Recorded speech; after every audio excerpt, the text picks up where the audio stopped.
वो आदमी बहुत हैंडसम था और उसका भाई भी।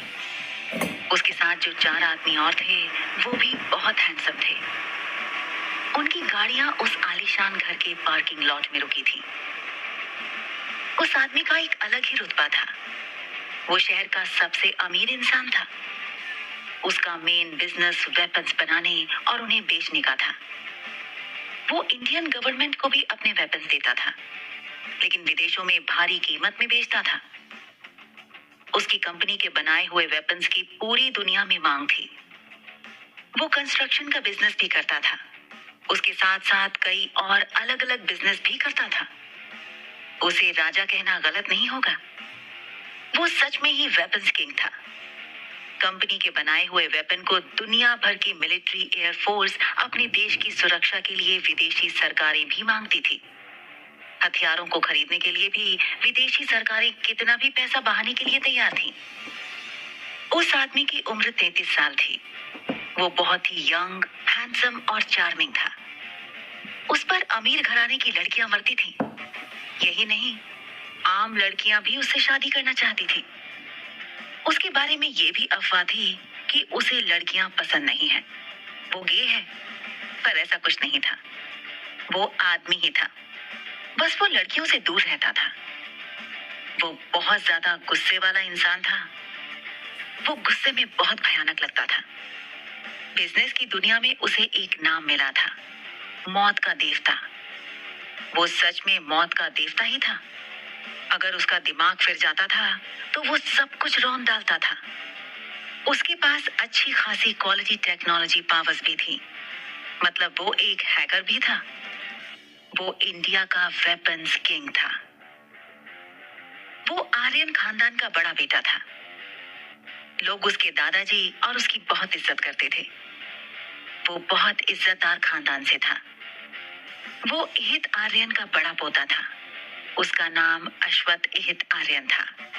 उसके छोटे भाई का नाम आदित्य एहित आर्यन था। आदित्य अश्वत से 8 साल छोटा था। उनके साथ उनका मैनेजर प्रत्यूष, पीए ओहस, सेक्रेटरी रचित और एक क्लोज फ्रेंड अभ्रम था और बाकी बॉडीगार्ड्स थे। अंदर जाने से पहले आदित्य बोला, भाई सोच लो, दादाजी इस लड़की को देखेंगे तो बहुत से सवाल करेंगे। उन्हें बहुत बुरा लगेगा कि आप एक लड़की को उठा ले आए हो। अश्वत ने उसे घूर कर देखा। अभ्रम ने कहा, हाँ अश्व, तेरा छोटा भाई सही कह रहा है। ऊपर से तेरे दादाजी चाहते हैं कि तू जल्द से जल्द शादी कर ले। लड़की देखकर तो बवाल मचा देंगे। मैं नहीं आ रहा, मैं तो सीधे घर जा रहा हूँ। ये कहकर वो भाग गया। तभी आदित्य ने कहा, धोखेबाज कहीं का, भाई ऐसे धोखेबाज दोस्त ना पाला करो। तब तक अश्वत टिया को लेकर अंदर जा चुका था। फिलहाल उसके दिमाग में एक प्लान चल रहा था। उसके दादाजी लिविंग रूम में ही उनका वेट कर रहे थे। वो हमेशा ऐसा करते थे। उन्हें अपने पोतों की बहुत चिंता थी। वो मरने से पहले अपने पोते की औलाद देखना चाहते थे। पर अश्वत शादी करने को राजी ही नहीं था। उसके दादाजी ने देखा कि उसका पोता एक लड़की को बाहों में उठाकर अंदर आ रहा है। वो बहुत हैरान थे। उन्होंने कभी भी अपने पोते को किसी लड़की के साथ नहीं देखा था, क्योंकि अश्वत हमेशा लड़कियों से दूर रहता था। पता नहीं उसे क्या प्रॉब्लम थी लड़कियों से। बाकी लोग भी अंदर आए। आदित्य प्रत्यूष के पीछे छुप रहा था, जैसे उसने कोई गुनाह कर लिया हो।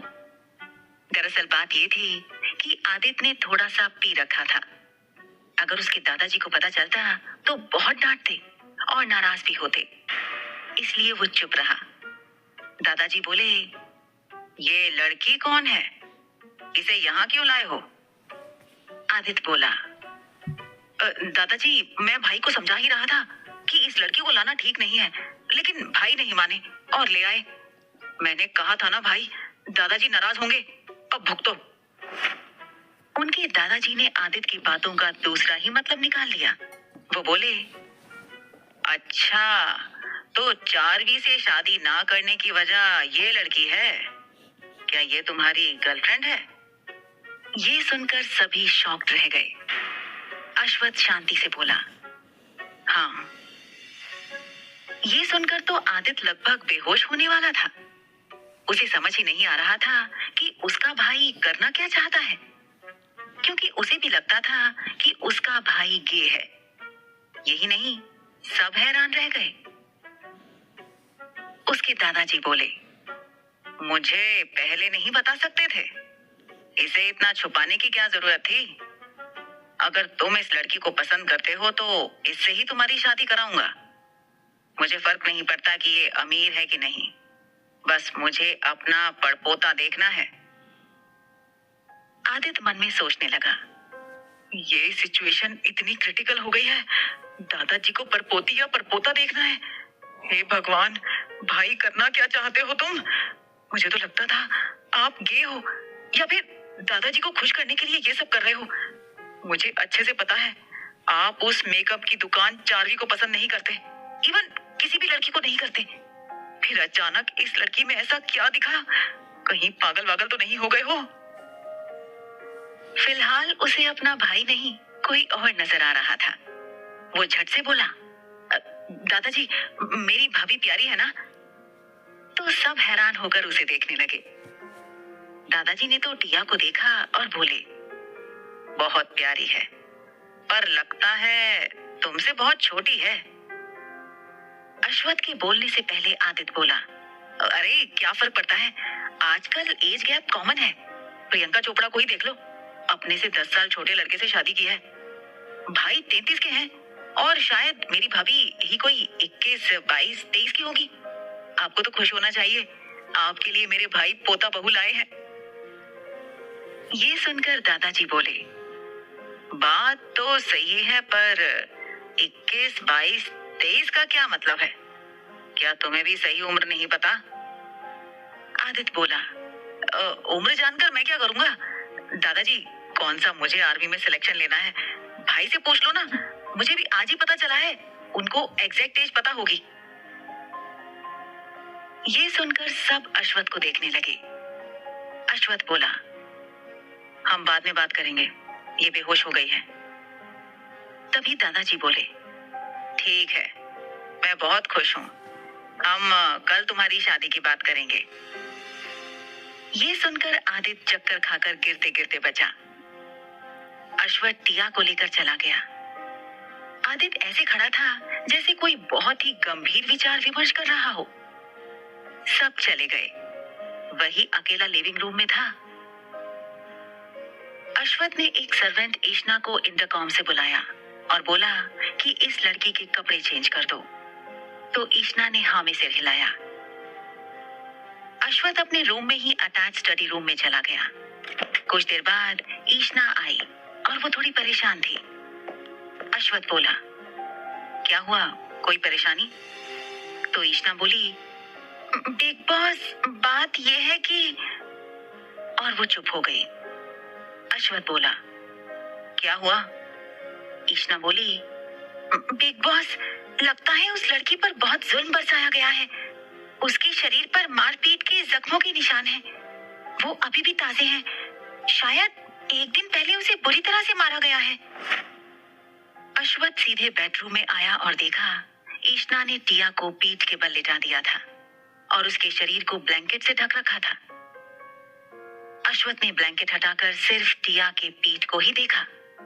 उसके बाजू पर भी निशान थे। वो बोला, मैं डॉक्टर को फोन करता हूँ। ये कहकर उसने डॉक्टर को फोन लगाया। दादाजी सो गए थे, पर आदित्य लिविंग रूम में ही इधर उधर घूम रहा था।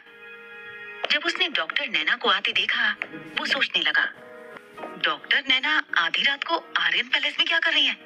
किसने बुलाया? उसने डॉक्टर नैना का रास्ता रोक लिया और बोला, अरे डॉक्टर नैना, आप इतनी आधी रात को? डॉक्टर नैना बोली, आपके भाई ने इमरजेंसी में बुलाया है। अब आदित्य सोच में पड़ गया। डॉक्टर नैना उनकी फैमिली डॉक्टर थी। वो सीधे अश्वथ के रूम में चली गई। वो अश्वथ के बेड पर किसी लड़की को देखकर हैरान थी। वो मजाक करते हुए बोली, क्या बात है, सबको लगता है कि आप गे हो। मुझे भी यही लगता था, पर आप तो। बीच में ही बात काटते हुए अश्वथ बोला, डॉक्टर नैना, मैंने आपको इलाज करने के लिए बुलाया है, ना कि मैं गे हूं या नहीं हूं इसके लिए नहीं। अपना काम पूरा कीजिए। और अपने बेडरूम से ही अटैच बार में चला गया। वहां जाकर वो वाइन पीने लगा। वो प्लानिंग कर रहा था। उसे एक अच्छा आइडिया मिल गया था। वो चार्वी सहाय से शादी नहीं करना चाहता था, उसकी बहुत बड़ी वजह थी। चार्वी जितनी अच्छी दिखती थी, वो उतनी अच्छी नहीं थी। अश्वथ लोगों की नीयत पहचान लेता था।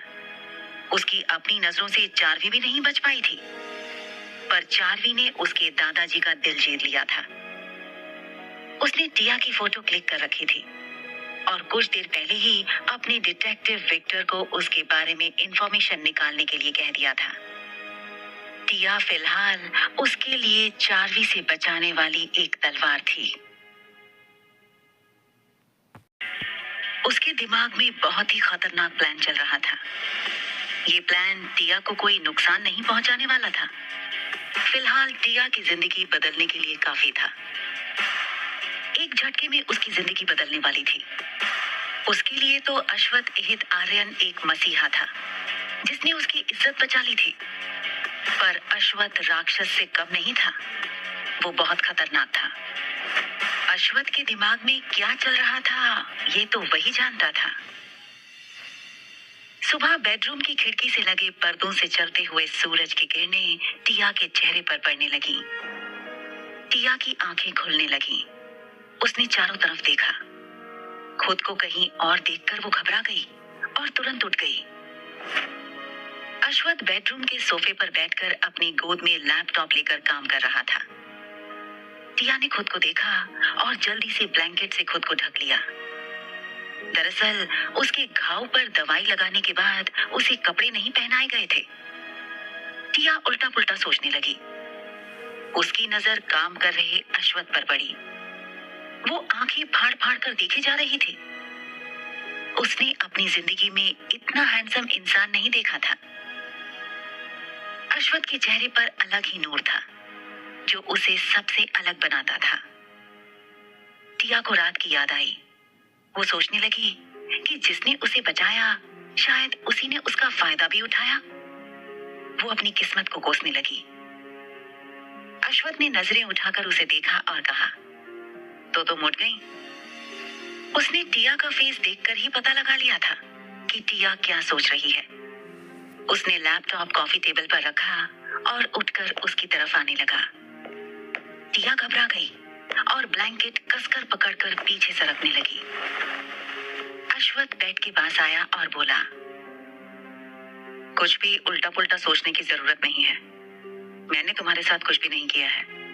जहां तक कपड़ों की बात है, तो मेरी मेड ईशना ने चेंज कर दिए थे। तुम्हारे घाव पर दवाई लगाने के बाद तुम्हें कपड़े नहीं पहनाए गए थे। टिया डरते हुए बोली, क्या आपने मेरी जान बचाई थी? तुम्हें क्या लगता है किसने बचाई होगी? Thank you so much sir. अगर आप नहीं होते तो। मैंने उन लड़कों को 1 करोड़ देकर तुम्हें बचाया है। 1 करोड़ जानती हो इसमें कितने जीरो होते हैं? टिया हैरान होकर उसे देखने लगी। अश्वथ ने अपना जाल फेंका और बोला, तुम अगर जिंदगी भर भी कमाओगी तो इतना पैसा नहीं कमा सकती। मैंने तुम्हें 1 करोड़ देकर बचाया है, तो जाहिर सी बात है अब तुम मेरी चीज हो। अगर तुम इस कर्ज से छुटकारा पाना चाहती हो तो मैं जैसा कहता हूँ वैसा करती जाओ। इसी में तुम्हारी भलाई है। लोग मुझे राक्षस बुलाते हैं। टिया डरकर सर से पांव तक कांपने लगी। अश्वथ सही तो कह रहा था। वो अगर जिंदगी भर भी कमाती तो 1 करोड़ नहीं कमा पाती। उसके लिए तो 1000 भी बहुत होते थे। यहाँ तो 1 करोड़ की बात हो रही थी। तभी अश्वथ बोला, मैंने कुछ कहा? तुम अब मेरी चीज हो। तुम्हें मेरी सारी बातें माननी होगी। मुझे पता है तुम्हारे घर वालों को तुम्हारे जीने और मरने से कोई फर्क नहीं पड़ता, और तुम्हारे पास रहने के लिए कोई ठिकाना भी नहीं है। तो मेरा काम तुम्हें करना ही पड़ेगा, समझी? तो टिया डर गई और जल्दी से अपना सिर हाँ में हिलाया। वो कर भी क्या सकती थी? वो बुरी तरह से फंस चुकी थी। अश्वथ सही कह रहा था। अगर वो घर जाती तो उसकी सौतेली माँ और बहन उसे घर से निकाल ही देते। फिर पता नहीं वो कहाँ भटकती रहती। इसलिए उसने हाँ में सिर हिला दिया। तभी अश्वथ ने कहा, वेरी गुड, वो बाथरूम में जाओ और जाकर नहा लो, जाओ। टिया कंफ्यूज थी और डरी हुई थी। उसने ब्लैंकेट को कसकर पकड़कर ओढ़ा हुआ था। अश्वथ ने उसे घूर कर देखा और कहा, गो नाउ। तो टिया डरते डरते ब्लैंकेट को लपेटे हुए उतरी। वो डर से कांप रही थी। अश्वथ ने उसे देखा और अपने लंबे हाथ आगे बढ़ाए और आगे बढ़कर उसे अपनी बाहों में उठा लिया। टिया इतनी घबरा गई कि उसकी धड़कन कम ज्यादा हो रही थी। अश्वथ सीधे उसे बाथरूम में ले गया और बड़े से चौड़े और लंबे बाथटब में टिया को लेटा दिया और अजीब नजर से देखते हुए कहा, खुद नहा लोगी या मैं हेल्प करूं? और ब्लैंकेट का एक छोर पकड़ा। टिया ये देखकर बहुत ज्यादा डर गई और कसकर ब्लैंकेट को पकड़ लिया। वो लगभग रोने ही वाली थी। अश्वथ ने उसे छोड़ दिया और कहा, कपड़े वहां रखे हैं, सारा सामान है, तुम्हारी जरूरत के हिसाब से हीटर में पानी गर्म है। टिया शांत हुई और चारों तरफ देखा। वो हैरान थी। वो एक साफ आलीशान कस्टम मेड बाथरूम में थी। उसने नल चालू किया। आधे घंटे बाद बाथरूम का दरवाजा ओपन हुआ। अश्वथ ने नजरें उठाकर देखा, टिया बाथरूम के दरवाजे पर खड़ी थी। अश्वथ ने टिया के लिए आरामदायक कपड़े रखवा दिए थे, जिससे उसके घाव को प्रॉब्लम ना हो। अश्वथ इस वक्त विक्टर के भेजे हुए टिया के बारे में इंफॉर्मेशन को पढ़ रहा था। तभी अश्वथ ने कहा, वहां क्यों खड़ी हो? टिया चुप रही। अश्वथ ने कहा, मुझे पता है तुम गूंगी नहीं हो, ऐसा नाटक करना बंद करो। मुझे वो लोग बिल्कुल पसंद नहीं है जो गूंगे बहरे की तरह बिहेव करते हैं। टिया डरते हुए आगे बढ़ने लगी। अश्वथ उसकी कछुए की चाल देखकर बोला, अगर ऐसे ही चलोगी तो मेरे सामने पहुंचने के लिए तुम्हें 4 साल लगेंगे। टिया जल्दी से आई और उसके सामने एक आज्ञाकारी स्टूडेंट की तरह खड़ी हो गई, जैसे अश्वथ उसका कोई टीचर है जो उसे इंस्ट्रक्शन दे रहा हो। अश्वथ ने उसे सर से पांव तक देखा और बोला, भूख लगी है? टिया चुप रही। अश्वथ उसे देखते ही समझ गया था कि वो बहुत ही संकोची लड़की है और बहुत ज्यादा सेंसिटिव भी। उसने लैपटॉप नीचे रखा और खड़ा हो गया। टिया ने उसे देखा कि अश्वथ उसकी हाइट से बहुत ज्यादा लंबा था। उसे तो ऐसा लग रहा था जैसे पहाड़ के सामने वो एक छोटी सी चूहिया हो। टिया की हाइट भी अच्छी थी, पर वो सिर्फ उसके सीने तक ही पहुंच सकती थी। तभी अश्वथ ने कहा, अब अच्छी सी लड़की की तरह मुझे फॉलो करो। और वो आगे चलने लगा। टिया उसके पीछे पीछे चलने लगी। वो दोनों डाइनिंग हॉल में आए, जहां पर उसके दादाजी, उसका भाई, उसका मैनेजर, सेक्रेटरी और चीफ गार्ड ब्रेकफास्ट के लिए वेट कर रहे थे। आदित्य बोला, दादाजी, लो मेरे भाई और भाभी आ गए। दादाजी ने उन्हें देखा। वो दोनों आए। अश्वथ अपनी चेयर पर बैठ गया, पर टिया खड़ी रही। तभी दादाजी बोले, अरे बेटा, डरो मत, बैठो। टिया को कुछ समझ नहीं आ रहा था कि उसके साथ हो क्या रहा है। वो सोचने लगी कि कहीं वो किसी तरह की पैरानॉर्मल वार्ड में तो नहीं पहुंच गई है। वो हक्की बक्की डरी सहमी सबको देख रही थी। अश्वथ बिना एक्सप्रेशन के बैठा हुआ था। वो बोला, बैठ जाओ। तब भी टिया वैसे ही खड़ी रही। अपने सामने इतने हैंडसम आदमियों की फौज देखकर वो तो हैरान थी। तभी आदित्य ने कहा, भाई आप शायद भूल रहे हैं, आप ऐसा नहीं कर सकते। ऐसे कौन करता है? दादाजी बोले, अश्वथ, अपनी होने वाली बीवी के साथ ऐसे कौन करता है? तुम तो आकर बैठ गए हो, उसे बिठाओ। अश्वथ ने अजीब नजरों से टिया को देखा और उसका हाथ पकड़ा और चेयर पर अपने पास बिठाया। सर्वेंट ने सबको हेल्दी ब्रेकफास्ट सर्व किया। टिया सच में बहुत भूखी थी, पर वो खाने में संकोच कर रही थी। दादाजी बोले, बेटा, शर्माओ मत, तुम्हारा ही घर है। क्या तुम ठीक से खाती पीती नहीं हो? इतनी दुबली पतली हो कि एक ही फूंक में उड़ जाओगी। तो आदित्य ने टिया को देखा और खाना छोड़कर टिया को फूंक मारी। उसकी इस हरकत से सब हैरान थे। टिया को तो वो बड़ा अजीब लगा। आदित्य बोला, दादाजी, आप तो कह रहे थे कि उड़ जाएगी, पर ये तो यहीं पर है। आपका लॉजिक गलत निकला। भले ही मेरी भाभी दुबली पतली है, इसका मतलब ये नहीं है कि उन्हें कोई भी एक ही फूंक से उड़ा देगा। टिया को कुछ समझ नहीं आ रहा था। उसका तो मन कर रहा था कि वो वहां से भाग जाए। तभी अश्वथ बोला, खाना खाओ और ठीक से खाओ। उसने जानबूझकर सर्वेंट से टिया को बहुत ज्यादा ब्रेकफास्ट सर्व करवाया था, ताकि टिया पेट भरकर खा सके।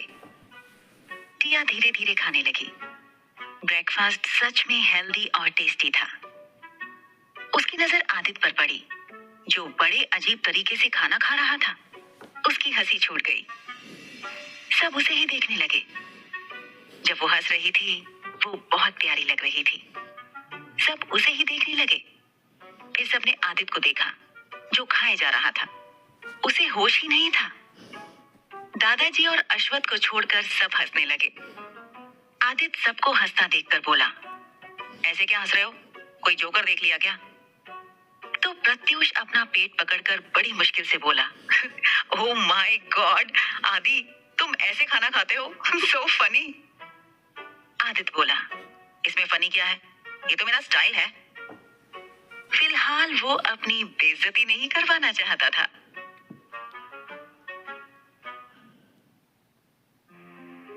अश्वथ ने टिया को देखा। टिया ने जब उसे देखा तो चुप हो गई। वो डर गई और सिर नीचे कर लिया। आदित्य ने टिया को देखा और बोला, अरे क्या हुआ भाभी? अभी तो हंस रही थी, अचानक चुप कैसे हो गई? भाई ने आपको इशारों इशारों में डांट तो नहीं दिया? टिया उसे शॉक्ड होकर देखने लगी और अचानक ही उसके मुंह से निकला, भाभी। तो सब उसे देखने लगे।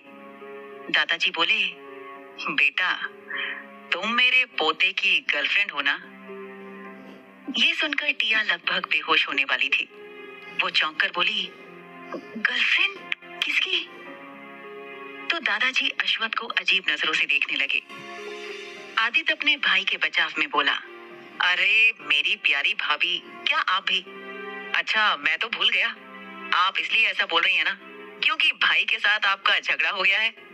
डोंट वरी भाभी, भाई आपसे शादी करने वाले हैं, इसलिए तो यहाँ पर आपको लाए हैं। डोंट वरी, मैं हमेशा आपकी साइड में रहूंगा। हम दोनों मिलकर भाई की क्लास लेंगे। और उसने अश्वथ को देखा और अपने दादाजी की नजरों से बचते हुए एक आंख मारी। टिया शॉक्ड रह गई। अश्वथ ने उसे घूर कर देखा और आंखों में इशारा किया, जैसे वो बोल रहा हो, शायद तुम भूल रही हो कि तुम्हारे ऊपर 1 करोड़ का कर्जा है जो तुम चुका नहीं सकती। तो इसलिए अच्छा होगा कि मैं जैसा कहूं वैसा करो। मेरे हाँ में हाँ मिलाओ। तुम जानती नहीं हो मैं क्या कर सकता हूँ। टिया को समझ आ गया। वो धीरे से बोली, आई एम सॉरी। तभी अश्वथ ने कहा, दादाजी, आपको मेरी पसंद से कोई एतराज तो नहीं है ना? दादाजी हंसते हुए बोले, मुझे एतराज होगा? तुम्हें ऐसा लगता है? मेरे प्यारे पोते, अगर एतराज होता तो रात को ही तुम्हें घुसने नहीं देता। मुझे खुशी है कि तुम खुद मेरे लिए पोता बहू लेकर आए हो। अब बस जल्दी से शादी कर लो। पता नहीं मैं भी कितने दिन तक जिंदा रहूंगा। बस मुझे जल्दी से परपोता या परपोती दे दो। ये सुनकर आदित्य बोला, दादाजी, बच्चे कोई मार्केट में मिलने वाले प्रोडक्ट थोड़ी ना है कि मार्केट गए, वहां से खरीदे और घर ले आए। बच्चे हैं, बहुत टाइम लगेगा। और आपको किसने कहा? आप इतनी जल्दी नहीं मर सकते। आपको तो मेरे भी बच्चे देखने हैं। इनफैक्ट हम सबके बच्चे देखने हैं। तभी प्रत्युष बोला, हाँ दादाजी, आप हमेशा सेंटिमेंटल हो जाते हैं। आपको तो अभी 200 साल तक जीना है। इस बात पर दादाजी बोले, अगर चाहते हो कि मैं 200 साल तक जीऊं, तो मेरे पोते से बोलो मेरी पोता बहू से जल्दी से शादी कर ले। मैंने पंडित जी से बात की है। वो बता रहे थे कि आज का दिन बहुत शुभ है क्यों ना आज ही शादी कर लो। ये सुनकर सब हैरान रह गए, पर अश्वथ शांत था, जैसे उसे पता हो कि ऐसा होने वाला है। टिया मन में बोली, शादी? ये क्या हो रहा है मेरे साथ? भगवान, आप क्या चाहते हो? वो ऊपर से नीचे तक कांप रही थी। अश्वथ ने उसकी हालत भांप ली और टेबल के नीचे से उसका थर थर कांपता हाथ टाइटली पकड़ लिया। टिया तो उसके पकड़ते ही और ज्यादा कांपने लगी। अश्वथ उससे धीरे से बोला, शांत हो जाओ, इतना क्यों कांप रही हो? मैं कौन सा तुम्हारी बलि चढ़ा रहा हूँ? याद रखो, आई एम योर बॉस। ये सुनकर टिया खुद को नॉर्मल दिखाने की कोशिश करने लगी। वैसे भी वो अपनी सौतेली माँ और बहन के जुल्म सहने के बाद भी अपने पापा को ऐसा कुछ नहीं दिखाती थी। वो हमेशा उनके सामने ऐसा दिखाती थी कि वो खुश है। ये कहो कि अपने दर्द छुपाने में महारत हासिल कर ली थी उसने। अश्वथ उसकी उंगलियों के एक्यूपंक्चर पॉइंट को दबाने लगा ताकि वो कोई गड़बड़ ना कर दे। एक तरह से वो उसे शांत कर रहा था। अश्वथ के छूने से टिया के अंदर बिजली के झटके लग रहे थे। उसके दिल में तूफान उठ रहा था। उसे अश्वथ के छूने से नेगेटिव वाइब्स नहीं आ रही थी, उसे पॉजिटिव वाइब्स आ रही थी। तभी आदित्य जोर से दहाड़ते हुए बोला, क्या कहा दादाजी आपने? ओह माय गॉड, मेरे भाई की शादी आज ही होगी? वाओ वाओ, यानी मेरे भाई की शादी? पर दादाजी, इतने कम टाइम में तो। इस बात पर दादाजी बोले, तुम सबको तो पता ही है, अगर इस शादी को हम सीक्रेट नहीं रखते हैं तो मेरी पोता बहू को नुकसान पहुंचाने वाले बहुत हैं और मैं ऐसा कुछ नहीं चाहता। तो ये सुनकर अश्वथ बोला, मुझे इससे कोई फर्क नहीं पड़ता दादाजी, पर हम कब तक छुपा कर रखेंगे? एक ना एक दिन तो सबको बताना ही पड़ेगा, और मेरे होते हुए ऐसा कौन कर सकता है? तभी आदित्य ने कहा, कौन कर सकता है? कौन कर सकता है का क्या मतलब है? हम सब जानते हैं ऐसा कौन कर सकता है। आई थिंक दादाजी इज राइट। सब पागलों की तरह चिल्लाने लगे। टिया की तो हालत खराब हो रही थी। वो इतने सदमे में थी कि उसे एहसास ही नहीं था कि उसकी शादी हो गई। अश्वथ ने उसे जैसा कहा वैसा ही करती गई। उनकी शादी बस कुछ लोगों की मौजूदगी में ही हुई। अश्वथ के कुछ क्लोज फ्रेंड्स और आदित्य के कुछ क्लोज फ्रेंड्स ही थे। फिलहाल वो लोग तो पीकर टुन्न पड़े थे, जैसे अश्वथ की नहीं उनकी शादी हुई हो। टिया ने खुद को बड़े से मिरर में देखा। वो किसी रानी से कम नहीं लग रही थी। उसने डिजाइनर ब्राइडल लहंगा पहन रखा था। वो बहुत ही खूबसूरत था और कस्टम मेड था, और वो पिंक कलर में था। पिंक कलर उसका फेवरेट कलर था। उसका सपना था कि उसकी शादी हो तो वो ऐसे ही कपड़े पहनकर शादी करे। उसे यकीन नहीं हो रहा था कि ये सच है। वो सच में किसी राजा की रानी लग रही थी। उसे केयर टेकर्स ने अच्छे से तैयार किया था।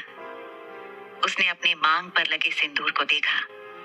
उसे शादी के वक्त अश्वथ का मांग में सिंदूर भरना याद आ रहा था। उसने अपने गले में पहने मंगलसूत्र को देखा। वो इस तरह से डिजाइन किया गया था कि कोई कह नहीं सकता था कि वो मंगलसूत्र है। वो एक तरह का डिजाइनर पतली चेन का नेकलेस था। उसमें डबल ए का सिंबल था। वो बहुत ही प्यारा और खूबसूरत था। वो बड़े ध्यान से उस मंगलसूत्र को देख रही थी। वो मन में बोली, डबल ए मीन्स सर का नाम क्या है? और वो सोचने लगी।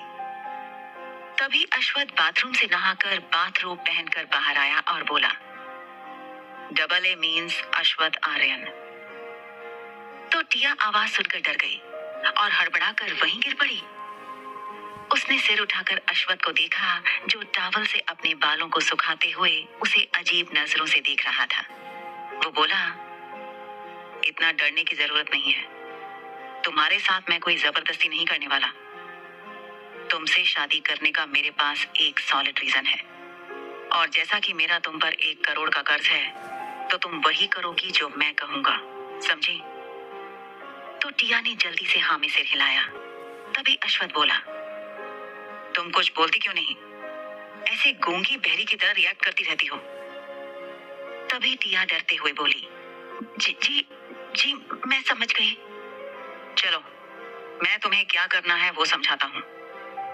ये कहकर उसने टिया की बाजू को पकड़कर उसे खड़ा किया। टिया तो डर के मारे कांप रही थी।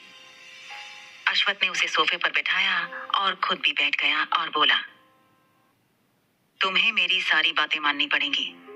और जाहिर सी बात है कि अब तुम मेरी वाइफ हो तो तुम्हें पता होंगे ना वाइफ के काम। हाँ। गुड। मैंने तुम्हारे कॉलेज के डीन को तुम्हारे 2 हफ्ते की लीव एप्लीकेशन दे दी है। और एक बात अच्छे से अपने छोटे से दिमाग और दिल में उतार लो, तुम मेरी हो। अगर तुमने मुझे धोखा देने या मुझे छोड़कर जाने की सोची भी तो मैं खुद भी नहीं जानता कि मैं तुम्हारे साथ क्या करूंगा। एंड डोंट वरी, तुम्हारी फैमिली की तरह यहाँ पर कोई तुम्हारे साथ मिसबिहेव नहीं करेगा। अश्वथ उसे सारे रूल्स रेगुलेशंस बताने लगा। टिया बस हाँ हाँ बोल रही थी, उसके अलावा बोल भी क्या सकती थी। सुबह टिया अच्छी और सुकून की नींद सोई। वो अभी भी नहीं उठी थी। अश्वथ सोफे पर बैठकर लैपटॉप पर काम कर रहा था। कॉफी टेबल पर कुछ फाइल्स रखी थी। एक हाथ में कॉफी का कप पकड़ा हुआ था और दूसरे हाथ की उंगलियां लैपटॉप के कीबोर्ड पर चल रही थी। टिया ने करवट बदली और उस रूम की सन्नाटे को चीरती हुई आवाज आई, धड़ाम। उसके बाद एक और आवाज आई। आवाज टिया के दर्द में चीखने की थी। उसकी चीख सुनकर सब भाग कर आए, पर डोर के पास रुक गए। अरे अब तो अश्वथ की शादी हो गई है, अंदर नहीं जा सकते। ऐसे ही मुंह उठाए जाना उनकी प्राइवेसी को डिस्टर्ब करना होगा। इस बात पर आई थिंक ये चीख किसी और मामले की है। रचित ने कहा, तुम्हें बड़ा पता है, खुद तो सिंगल पड़े हो। हम सबको पता है वो अनरोमांटिक आदमी है। आज से पहले कभी उसकी लाइफ में कोई लड़की नहीं हाथ कुछ करेगा, उसे तो ये भी सिखाना पड़ेगा। इस बात पर ओहस बोला, तुम भी तो सिंगल हो। और जोर से कहा। अश्वथ का चीफ बॉडीगार्ड ओरियन, जिसके सिल्वर कलर के बाल थे और उसने अपने कानों में छोटे छोटे इयररिंग पहन रखे थे, जिससे वो और भी ज्यादा हैंडसम लगता था, वो चिढ़कर बोला, अरे अब बस भी करो, हम सिंगल हैं, पर अब हमारे बिग बॉस मैरिड हैं। टिया कराहने लगी। अश्वथ बिल्कुल शांत था। टिया को देखकर बोला, तुम क्या कोई सपना देख रही थी? टिया ने महसूस किया कि उसने शादी का जोड़ा नहीं पहन रखा था। उसने खुद को देखा, वो हैरान रह गई। उसके कपड़े चेंज थे। उसे अच्छे से याद था कि वो शादी के जोड़े में ही अश्वथ के रूल्स रेगुलेशन सुनते सुनते सोफे पर ही सो गई थी। फिर उसके कपड़े किसने? वो हकलाते हुए बोली, सर सर आपने मेरे कपड़े? अश्वथ बिना एक्सप्रेशन के बोला, हाँ मैंने कर दिया। ये सुनते ही वो जोर से चिल्लाई। इस बार दरवाजे के पीछे खड़े लोगों से रहा नहीं गया और वो सब सीधे बदतमीजी के साथ अंदर घुस आए। वो ऐसे घुस आए थे जैसे कोई आतंकवादी घुस आए हो। आदित्य बोला, सॉरी भाई, हमें गलत मत समझना, पर हमसे रहा नहीं गया। भाभी क्यों चिल्ला रही थी? कहीं आपने उनके साथ कुछ किया तो नहीं? ओहस बोला, बिग बॉस क्या हुआ? ओरियन ने टिया को देखा और बोला, अरे हम लोग गलत टाइम पर आ गए, चलो चलो। इस बात पर आदित्य बोला, ऐसे कैसे चलें? पहले पता तो चले हुआ क्या है। अश्वथ बोला, कुछ नहीं हुआ, तुम्हारी भाभी बेड से गिर गई। ओरियन सबको धक्का देते हुए बाहर निकाल लाया। तभी आदित्य बोला, क्या कर रहे हो? ओरियन ने कहा, अरे यंग मैडम भी वहां रहती हैं, हमें अब पहले जैसे बेशर्मों की तरह वहां मुंह उठाकर नहीं जाना चाहिए। इस बात पर आदित्य बोला, तो क्या शर्मीला बनकर जाना पड़ेगा? प्रत्युष का मन कर रहा था आदित्य को पकड़कर पीट डाले। हमेशा से आदित्य के दिमाग की वायरिंग अलग ही थी। वो हमेशा से अलग ही सोचता था। तभी प्रत्युष बोला, अरे मेरे भाई, तेरा भाई अब शादीशुदा है, उसकी एक खूबसूरत बीवी है, उनके क्वालिटी टाइम को हम डिस्टर्ब नहीं कर सकते ना। इस बात पर आदित्य बोला, पर मेरा भाई तो अनरोमांटिक है। ओरियन ने कहा, चुप, अब चलो। फिर सभी आदित्य को उठाकर ले गए। टिया चीखते हुए बोली, आप ऐसा कैसे कर सकते हैं? आप मुझे उठा भी तो सकते थे। आपने क्यों मेरे कपड़े बदले? अश्वथ शांत रहा और बोला, क्यों? मैं तुम्हारे कपड़े चेंज क्यों नहीं कर सकता? शायद तुम भूल रही हो, तुम पर मेरा कर्ज है और ऊपर से तुम मेरी बीवी हो, तो इतना हक तो है ना मेरा। सॉरी, मैं तो कुछ भी कर सकता हूँ। मेरा भी तो हक बनता है अपनी खरीदी हुई चीज को टेस्ट करने का। ये सुनकर टिया चुप हो गई।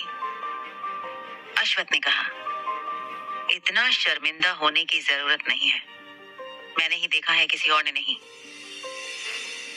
ये सुनते ही टिया का मन कर रहा था कि वहीं पर गड्ढा खोदकर उसमें गड़ जाए या फिर धरती फट जाए और उसमें वो समा जाए।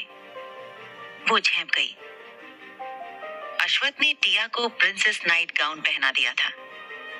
टिया के गाल शर्म से लाल हो गए थे। वो फर्श को देख रही थी। उसकी हिम्मत ही नहीं हो रही थी सिर उठाकर देखने की। और वहीं अश्वथ बेशर्मों की तरह कुछ भी बोले जा रहा था। उसकी बातें सुनकर टिया का मन कर रहा था कि वो गड्ढा खोदकर उसमें कूद जाए। अश्वथ ने उसके मन की बात जान ली थी। वो बोला, मेरे घर में गड्ढा खोदने की कोशिश मत करना, समझ गई? और मरने की तो बिल्कुल भी मत सोचना। ये सुनकर टिया शॉक्ड रह गई कि अश्वथ को कैसे पता चला कि वो वही सोच रही थी। पूरी दुनिया को लगता था कि अश्वथ अनरोमांटिक पर्सन है। इनफैक्ट उसके दोस्तों और भाई को भी यही लगता था। उन्हें क्या पता था कि उनका ये दोस्त इतना बेशरम भी हो सकता है। अश्वथ खुद भी हैरान था कि वो क्या बके जा रहा है और किस लिए। उसने टिया को देखा और बोला, तुम्हें पता है ना क्या करना है? आज पहली रसोई की रस्म करनी है। तुम्हें मेरे दादाजी को इम्प्रेस करने का एक भी मौका नहीं छोड़ना है। समझ में आई बात? तुम्हें खाना बनाना तो आता है ना? जी। तो अब जाओ, जाकर नहा लो। और हाँ, बाहर मेरे पागल दोस्तों की फौज है। अगर वो लोग कुछ भी उल्टा पुल्टा पूछते हैं तो जवाब मत देना। वो लोग बड़े हरामी लोग हैं। ये सुनकर टिया मन में बोली, आप कौन से अच्छे हो? अब जाओगी भी या नहीं, या फिर चाहती हो कि मैं तुम्हारी नहाने में? अश्वथ अपनी बात पूरी भी नहीं कर पाया था कि टिया उठ खड़ी हुई और भागते हुए बाथरूम में घुस गई और दरवाजा अंदर से बंद कर लिया और लंबी लंबी सांसें लेने लगी। अश्वथ ने मन में कहा, मैं कब से ऐसा हो गया हूँ, कुछ भी बोले जा रहा हूँ। लोग सही कहते हैं, औरत का चक्कर ही ऐसा होता है। क्या मेरा? नो नो नो, ऐसा नहीं हो सकता। और ये सोचकर वो अपने काम में लग गया। टिया मन में बोली, हे भगवान, किससे शादी कर ली मैंने? इतनी फूटी किस्मत, उससे अच्छा तो मैं। और फिर उसे याद आया कि उसे खाना बनाना है। वो जल्दी जल्दी काम निपटाने लगी। वो पहले फ्रेश हुई और फिर ब्रश किया, फिर नहाई। वहां पहले से ही उसके लिए सब रेडी था। बाथटब में पानी भरा हुआ था और सब कुछ था। कपड़े भी रख दिए गए थे। टिया ने कपड़े देखे। वो कपड़े बहुत महंगे और ब्रांडेड थे। उसने कपड़े पहने और फिर बाहर आई। अश्वथ ने नजर उठाकर उसे देखा और बिना एक्सप्रेशन के बोला, अच्छी लग रही हो। टिया जल्दी से ड्रेसिंग रूम में गई और बालों में कंघी की और फिर तैयार होकर बाहर आई। बाहर आते ही वो हैरान रह गई। उस घर के सारे हैंडसम हंग्स उनके कमरे के बाहर लाइन लगाकर खड़े थे, जैसे वो लोग अपने फेवरेट सुपरस्टार का वेट कर रहे हो। टिया को देखकर वो लोग हैरान रह गए और उसे गुड मॉर्निंग विश किया। आदित्य ने कहा, वाह भाभी, आप क्या लग रही हो, एकदम कहर। टिया चौंक गई। ओरियन ने कहा, young madam, you are looking gorgeous. Tia कुछ नहीं बोली। वो सच में बहुत खूबसूरत लग रही थी उस ड्रेस में। आदित्य ने कहा, आखिर भाभी किसकी हैं? अब भाभी आप जल्दी से अपनी रसोई का काम करेंगी। हम सभी प्राणी बहुत भूखे हैं, भूख से त्रस्त हैं। कृपया करके हम पर उपकार करेंगी। ये सुनकर टिया खिलखिलाकर हंस पड़ी। तभी जॉन्सी आई और टिया को अपने साथ ले गई। फिर सारे आदमी बिना रोक टोक के रूम में हड़बड़ाते हुए गिरते पड़ते घुस आए। अश्वत्थ को पता था ऐसा ही कुछ हो रहा होगा। वो बोला, तुम लोगों में सब्र नाम की चीज नहीं है, कोई ऐसे आता है? इस बात पर प्रत्युष बोला, ओ रियली बॉस? तभी आदित्य एक्साइटेड होकर बोला, एक बात बताओ, आपके और भाभी के बीच कुछ हुआ भी या नहीं? भाई जल्दी बताओ ना, मैं चाचा बनने के लिए और ज्यादा वेट नहीं कर सकता। ये सुनकर अश्वत्थ ने उन्हें घूर कर देखा और बोला, बैड मैनर्स। अभ्रम ने कहा, बैड मैनर्स गया भाड़ में। अब जल्दी से बता, एक तो किसी को बिना बताए उस लड़की को अपनी गर्लफ्रेंड अनाउंस कर दिया, फिर लगे हाथ दूसरे दिन शादी भी कर ली, तो जाहिर सी बात है कि उसे तुम पसंद करते होगे पहले से ही। इस बात पर अश्वत्थ ने कहा, मैं उसे नहीं जानता। फिलहाल मेरे पास उसके साथ रहने का एक सॉलिड रीजन है। तभी रचित ने कहा, आई नो, वो मेकअप की दुकान, चारवी सहाय, एम आई राइट? इस बात पर प्रत्युष ने कहा, क्या सुबह सुबह किसका नाम ले लिया? अब मेरा पूरा दिन खराब जाएगा। वैसे ही उसकी शक्ल देखकर मुझे बहुत बुरा फील होता है। उस चालबाज औरत का जिक्र मत किया करो यार, आज मेरा पूरा दिन खराब जाएगा। तभी आदित्य बोला, तो क्या आप मेरी इतनी प्यारी और छोटी सी भाभी को छोड़ देंगे? इस बात पर अश्वत्थ ने कहा, ऐसा किसने कहा कि मैं उसे छोड़ने वाला हूँ? मैं किसी का हाथ पकड़ने के बाद कभी नहीं छोड़ता, ये सबको पता है। तभी ओरियन ने कहा, वैसे आपको नहीं लगता यंग मैडम बच्ची जैसी दिखती हैं? ओजस बोला, हाँ उसकी एज पता कर लेना यार, क्या पता 18-19 की निकली तो।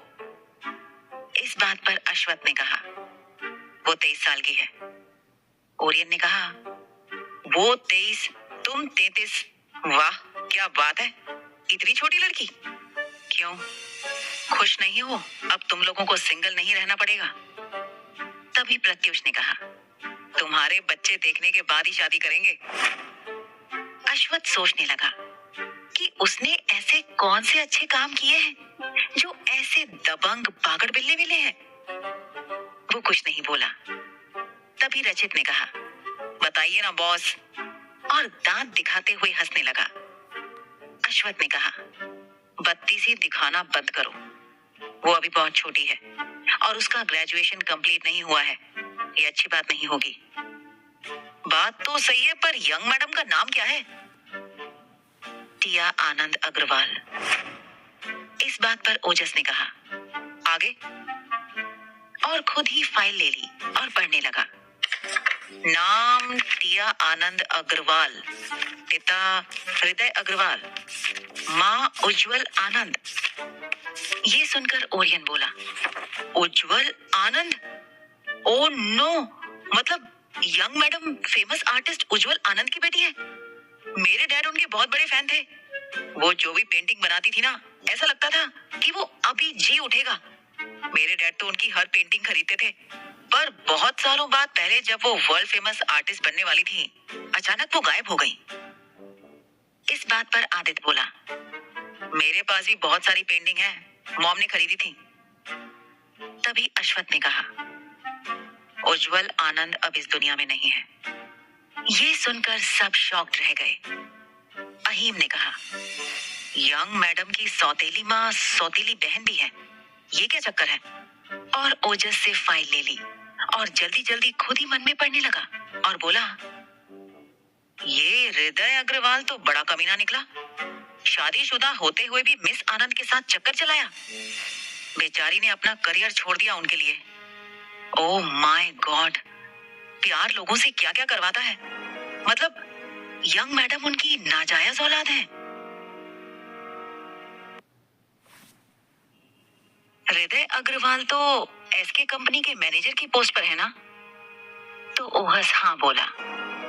तभी अश्वत्थ ने कहा, कल से तुम उसे जिम में ट्रेनिंग दोगे। ओरियन बोला, पर क्यों? तो अश्वत्थ बोला, वो बहुत वीक है। उसके खाने पीने की हर चीज का ध्यान रखना उसे तो देखना ही होगा। तभी आदित्य ने कहा, अच्छा तो आप नहीं चाहते कि कोई भी उनको एक फूंक मारकर उड़ा ना दे?